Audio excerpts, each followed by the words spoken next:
India is full of medieval forts. Tucked away in the interiors of the Deccan is an unusual fort unlike any other in the Indian subcontinent. Yet, it is practically unheard of even within India. This is Naldurg Fort.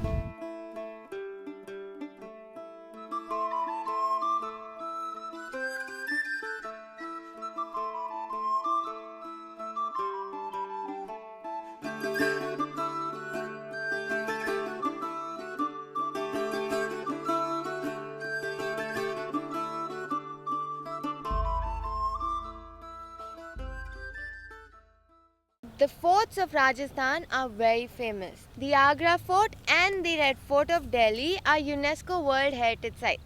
Even Maharashtra has some 450 forts. But what's so special about Naldurg? I shall tell you its story today.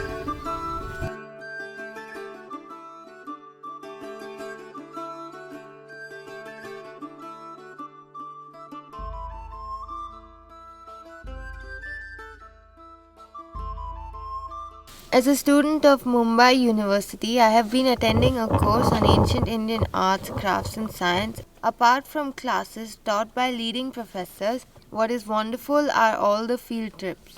Our class went to Osmanabad with our professor of archaeology, Kurush Dalal. The district is 400 kilometers from Mumbai, and it was a journey going back centuries into the Deccan. Why the name Deccan? The word Deccan is Dakhan, which means south in most Indian languages. South, of course, of Delhi. Naldurg is a Bhuikod Killa. The reason Naldurg is unique is its style of architecture that Professor Kurush Dalal feels was the work of a mad genius par excellence 500 years ago. It has 115 bastions on three sides of the fort. The most unique bastion is the Nav Burj. It is Naldurg's fingerprint. You can see this on Google Maps. It is like the petals of a lotus. In 1538, the Bahmani rule gave way to five new kingdoms of the Deccan: Ahmednagar, Bijapur, Bidar, Berar, and Golconda.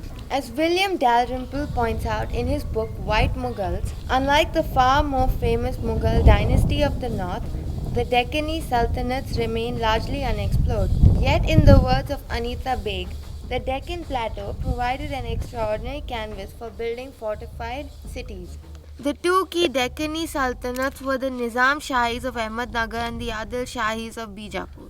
They were perpetually at war with one another. The boundary kept shifting as per the outcome of each battle. Medieval Deccan was an era of unique synthesis of soldiers, traders, poets, princes, ambassadors, and Sufi saints from places such as Portugal, Abyssinia, Persia, Armenia, Uzbekistan, Georgia, and Turkey. Naldurg was a military fort including a large garrison of soldiers, and yet aesthetics played a key role. It has cannons with paisley designs and in the shape of the mouth of a crocodile called the Magar Top. These massive fortifications were constructed on the command of Ali Adil Shah of Bijapur in 1558, who built it on top of an earlier construction by King Nal. According to the Tarikh-i-Farishta, Ali Adil Shah was here in 1558 with King of Golconda and King Ramaraj of Vijayanagar. He decided to build Naldurg to use it as a base to attack the fort of Solapur that was under Hussain Nizam Shah of Ahmednagar.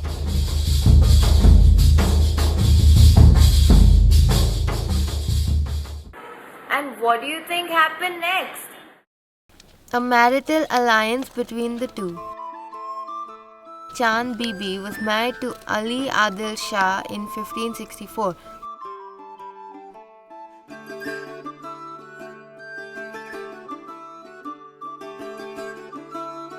Chand Bibi is one of the most unforgettable queens of Indian history.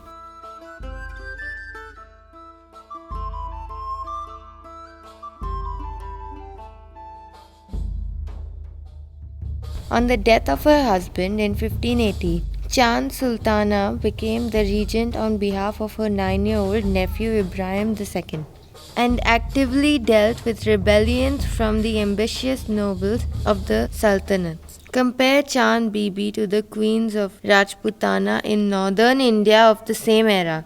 At the forts of Rajasthan, women would jump into funeral pyres when their husbands faced defeat or death. The brave and versatile Chand Sultana was skillfully taking care of all administrative affairs in Bijapur. Some years later, she was beseeched to go back to Ahmednagar by her natal king and become regent of the minor king there. While she could have easily retired to a comfortable life as the dowager queen of Bijapur, since Ibrahim II had come of age, she instead went to Ahmednagar and faced the soldiers of the advancing Mughals. Colonel Meadows Taylor wrote a book called A Noble Queen. It was on Queen Chand, and he points out that Queen Elizabeth was on the throne in England at the same time. Her foster son, Ibrahim Adil Shah II, continued the amazing architectural tradition. In his era, the Band or the dam was completed inside Naldurg. There's a Pani Mahal under this dam, and water never gets in there. Imagine living inside it, even as water gushes out on both sides. The Band was ready in the year 1613. More than 200 years later, Colonel Taylor was struck by the profound science of the ancient Musalman engineers. The tranquil lake created by the water has been a continuous resting zone for a variety of birds. A quiet, forgotten pier testifies to the boat rides that the ancient royals would have taken. It was only in 1686 that Naldurg fell into the hands of the Mughals, apart from 2 short periods with the Marathas. Later, it was part of the Hyderabad Nizam's dominions. And with this, I come to the last part of Naldurg's rich history. In 1851, Naldurg became home and administrative center to Colonel Meadows Taylor, the same Meadows Taylor who wrote the stories of Queen Chand, of Tipu Sultan, and of Shivaji. He took care of 1 million people, and Naldurg became both the Kacheri and housed the jail. This is how he describes his home Naldurg in his autobiography. I found it a handsome building, although not very commodious. In the center was a large hall with 2 semi-circular rooms on each side. In front, there was a broad veranda supported upon pillars. I was quite content with my new quarters, and when all the rooms had been washed out, the broken panes in the excellent English glass doors repaired, my pictures hung up, my books unpacked, furniture and carpets placed in the larger room, the result was a very comfortable apartment. Like the sultanates of the Deccan, Naldurg has become a postscript in our history. I realize it is more than 400 years. 150,000 glorious sunsets have taken place at this spot, right here. I hope 400 years later there's someone who will come here at this spot and appreciate the same sunset.